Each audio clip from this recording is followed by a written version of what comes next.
अब कर रहे हैं क्वेश्चन नंबर 29 और क्वेश्चन नंबर 29 में लिखा हुआ है कि find the equation of the right bisector of the line segment joining the points 1 2 and 5 6। तो यहाँ पे दो पॉइंट दे रखे हैं हमको 1 2 और 5 6। ठीक है, तो इसको ए मान लिया मैंने और इसको बी मान लिया। तो हमें ये जो लाइन इन दोनों को जब ज्वाइन करेंगे तो एक लाइन ए बी बनेगी। तो हमें इस लाइन ए बी का जो क्या होगा राइट बाइसेक्टर का मतलब हो गया कि जो इस लाइन को एक तो दो पार्ट्स में डिवाइड करेगा, ऐसे करके बिल्कुल एग्जैक्टली 2 पार्ट्स में डिवाइड कर देगा, और इस पे परपेंडिकुलर भी होना चाहिए, तो उसको बोलते हैं राइट बाइसेक्टर। तो मान लो ये इसको नाम दे देते हैं कुछ, ये लाइन जो है पी क्यू है, तो हमें इस पी क्यू लाइन का इक्वेशन निकालना है। अब तो इसको जो है इसको खींच दो। अगर ये पी क्यू लाइन जो है ए बी का राइट बाइसेक्टर है, मान लो ये ए बी को जो है यहाँ पे इस पॉइंट पे कट करती है, ये एम है, तो ये m जो है ये ए बी का फिर मिड पॉइंट होना चाहिए। तो सबसे पहले हम इसका मिड पॉइंट ही निकाल रहे हैं, किसका, ए बी का। इस मिड पॉइंट m को निकालेंगे पहले।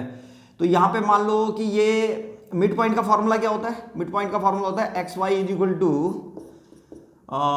x2 plus x1 upon 2 comma y2 plus y1 upon 2। ये मिड पॉइंट का फॉर्मूला है, तो इसको यूज करेंगे। इसमें जो है इसको x1 y1 ले लो और इसको x2 y2 ले लो। तो सबसे पहले मिड पॉइंट ही निकाल देते हैं इसका। Is equal to x2 plus x1, तो 5 और प्लस 1, तो यहाँ पे आ जाएगा 5 प्लस 1 अपॉन 2 कॉमा यहाँ पे y2 प्लस y1, तो y2 की जगह में -6 और प्लस y1 की जगह में कितना है 2, तो -6 प्लस 2 अपॉन 2। तो ये आ जाएगा हमारे पास 6 अपॉन 2 कॉमा यहाँ पे आ जाएगा -4 अपॉन 2।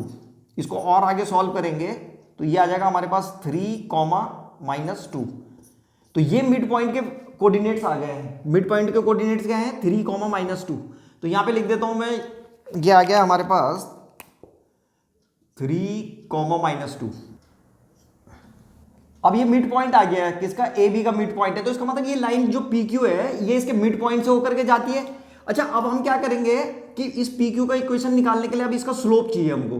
ठीक है, तो उसका स्लोप निकालने के लिए पहले हमें ए बी का स्लोप निकालना पड़ेगा। मान लो ए बी का स्लोप m1 है, और उसके बाद जो है हम पी क्यू का स्लोप भी आराम से निकाल सकते हैं। अगर पी क्यू का स्लोप m2 होगा तो इन दोनों में एक रिलेशन होता है, जो दो लाइनें परपेंडिकुलर होती हैं तो उनके जो स्लोपों का मल्टीप्लीकेशन होता है वो -1 आता है। तो बस उसकी मदद से m2 भी निकाल देंगे और फिर स्लोप पॉइंट वाला फॉर्मूला लगा करके पी क्यू का इक्वेशन निकालने वाले हम।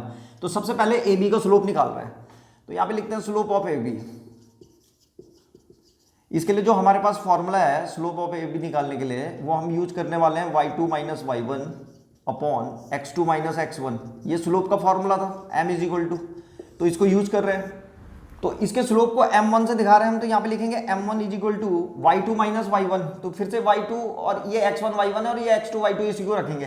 तो y2 माइनस y1, y2 की जगह में आ जाएगा -6 माइनस y1 कितना है 2, तो यहाँ पे आ जाएगा -2 अपॉन x2 माइनस x1। तो x2 की जगह में हमारे पास 5 और -1, तो 5 -1 ऐसे करके आ जाएगा ये। तो ये हो जाएगा कितना -8 और अपॉन 4, तो ये आ रहा है इज इक्वल टू हमारे पास -2। तो ये m1 आ गया, ये m1 की वैल्यू आ गई हमारे पास -2। अब यहाँ पे लिखेंगे कि let slope of line P Q be m2। मान लो इसका स्लोप जो है m2 है, then m1 multiplied by m2 is equal to -1। क्यों, क्योंकि जो है ए बी परपेंडिकुलर है पी क्यू पे, या पी क्यू परपेंडिकुलर है ए बी पे। इसका रीजन भी लिख देंगे, पी क्यू परपेंडिकुलर है ए बी पे। दो लाइनें अगर आपस में परपेंडिकुलर हो, यानी कि एक दूसरे से 90 डिग्री का एंगल बनाती हो, तो उनका जो स्लोप का प्रोडक्ट आएगा वो -1 आता है। तो ये इसका रीजन भी लिख दिया हमने। तो अब रखो m1 की वैल्यू कितनी है -2, यहाँ पे लिख देंगे -2 मल्टीप्लाइड बाय m2 को ऐसे रहने देंगे इज इक्वल टू -1। इस -2 को यहाँ भेज देंगे तो m2 की वैल्यू आ जाएगी। तो m2 इज इक्वल टू आ जाएगा -1 अपॉन -2, तो माइनस से माइनस कैंसिल, तो ये आ गया 1/2। तो हमारे पास ये m2 की वैल्यू भी आ गई, इसका स्लोप आ गया 1/2। अब आराम से पी क्यू का इक्वेशन निकल जाएगा। अब पी क्यू का इक्वेशन कैसे करके निकालेंगे, इसका एक पॉइंट पता है हमको 3 - 2 और स्लोप पता है, तो स्लोप पॉइंट वाला फॉर्मूला लगा करके निकाल रहे हैं इसका इक्वेशन। तो इक्वेशन ऑफ पी क्यू आप लिख देंगे, equation of line P Q.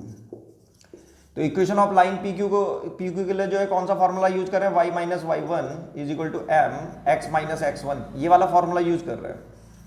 तो इसको लगा देंगे, तो अब हम इसमें x1 y1 अब इसको लेंगे, इसमें x1 y1 इसको लो, x1 ये है और y1 ये है, x1 लेंगे 3 को और y1 लेंगे -2 को, तो रख दो यहाँ पे y माइनस y1, तो y1 की जगह में -2 है, यहाँ पे -2 रख देंगे तो माइनस माइनस प्लस हो जाएगा, तो यहाँ पे सीधे y + 2 लिख रहे हैं, तो y + 2 = m, उसका स्लोप आ रखा 1/2 से यहाँ पे 1/2 आ जाएगा, x माइनस x1 की जगह में 3 है तो यहाँ पे 3 लिख देंगे, क्रॉस मल्टीप्लाई कर देंगे, दोनों से मल्टीप्लाई हो जाएगा, ये हो जाएगा 2y + 4 यहाँ पे आ जाएगा x - 3।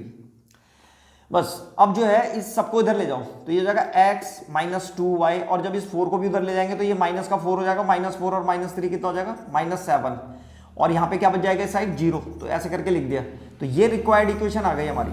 तो ये उस लाइन का इक्वेशन है जो इस ए बी लाइन पे क्या है, जो इसको परपेंडिकुलर बाइसेक्ट करता है, ठीक है, राइट बाइसेक्टर है इसका, ऐसे समझ लो, ये ए बी के राइट बाइसेक्टर है कौन, पी क्यू, और इसका इक्वेशन ये आ गया है। तो ये था क्वेश्चन नंबर 29।